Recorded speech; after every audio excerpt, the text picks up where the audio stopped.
Frédéric Clavel a consacré sa vie, une bonne partie de sa vie, aux entrepreneurs aux entrepreneuses avec les réseaux Les Pionnières et Paris Première.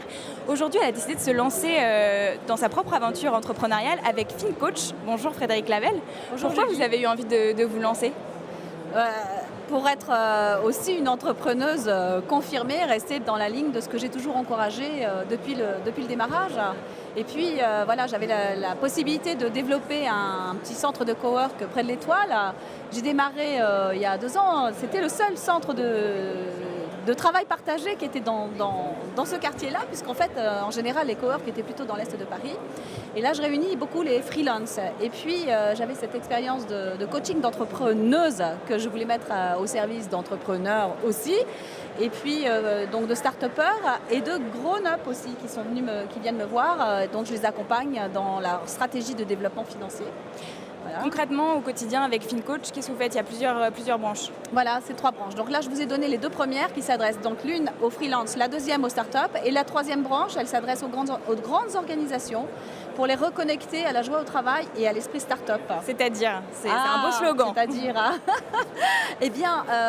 les réunir autour de mêmes valeurs. Les réunir autour de mêmes valeurs. Moi, je me rends compte que finalement, dans les grandes entreprises, quand on arrive vers les lieux de pouvoir, c'est le politique qui l'emporte. Et c'est dommage, parce que finalement, on est là pour travailler ensemble autour d'un objet social commun.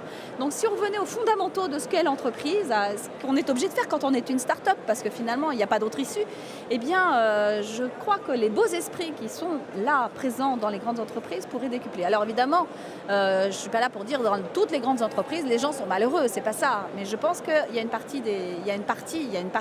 de la perte en ligne. Et ce qui me paraît tout à fait possible, c'est de réinsérer cette joie en entreprise. Ce que je vous racontais tout à l'heure, Julie, c'est que j'ai visité hier une entreprise qui s'appelle la Paprec, qui est dans le recyclage de déchets, et je n'ai vu que des gens heureux.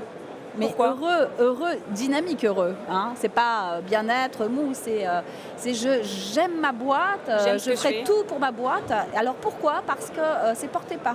c'est pas des sponsors, hein. C'est pas des clients, j'ai aucun intérêt dans la boîte. Hein. Mais moi j'ai été très impressionnée par la personnalité de ce fondateur qui s'appelle Petit Huguenin et qui a eu la première vision sur le développement durable quand il a démarré sa boîte. Et maintenant il a une vision extrêmement pionnière, vous voyez, c'est un nom que j'aime employer, sur à la fois la diversité, l'égalité homme-femme, la diversité et la laïcité.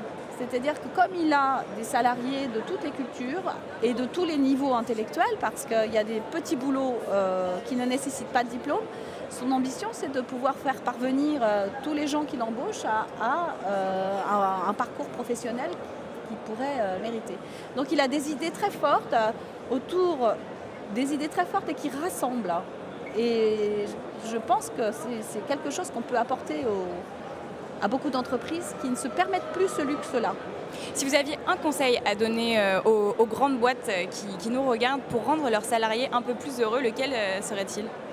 Eh bien, faites-leur confiance et venez nous voir, nous vous aiderons à leur faire confiance. Frédéric Clavel, vous êtes aussi venu nous voir pour nous parler du livre que vous avez coécrit. Oui, j'ai écrit en partant de... Enfin, j'ai cédé la présidence les premières l'année dernière. C'était quand même mon bébé. Alors même mon bébé, il est parti, il vit tout seul. Hein, c'est la vie de la famille, on va dire. Et avec Sophie qui a fait toute la communication de Paris Pionnière d'abord, puis les premières, on a eu envie d'écrire, de rassembler dans un livre de transmission, un livre coach, tout ce qu'on avait appris, vu et partagé avec nos créatrices. Donc c'est un livre qui s'appelle « Entrepreneuse, pourquoi pas vous ?» et donc qui lève les freins à l'entrepreneuriat. On peut entreprendre sans avoir d'idée, on peut entreprendre sans avoir envie de commander. Voilà. Et la deuxième chose, c'est qu'une fois qu'on a décidé d'entreprendre, comment on entreprend, il donne un peu le parcours de l'entrepreneur. Avant de se quitter, J'ai une dernière question. Ce sera la question de notre partenaire OVH. En quoi, selon vous, le cloud impacte-t-il aujourd'hui le business de certaines entreprises? Le cloud, il est partout. Il y a quelques années, je disais le digital, il faut le connaître comme la comptabilité, c'est obligatoire. Le cloud, aujourd'hui, c'est obligatoire comme la comptabilité. On ne peut plus rien faire sans le cloud aujourd'hui. Hein. Et puis, je pense que c'est quand même un outil qui facilite l'entrepreneuriat. et de nouvelles formes de travail. Merci le cloud alors. Merci. Frédérique Clavel, merci, à très bientôt sur We2Biz. Merci.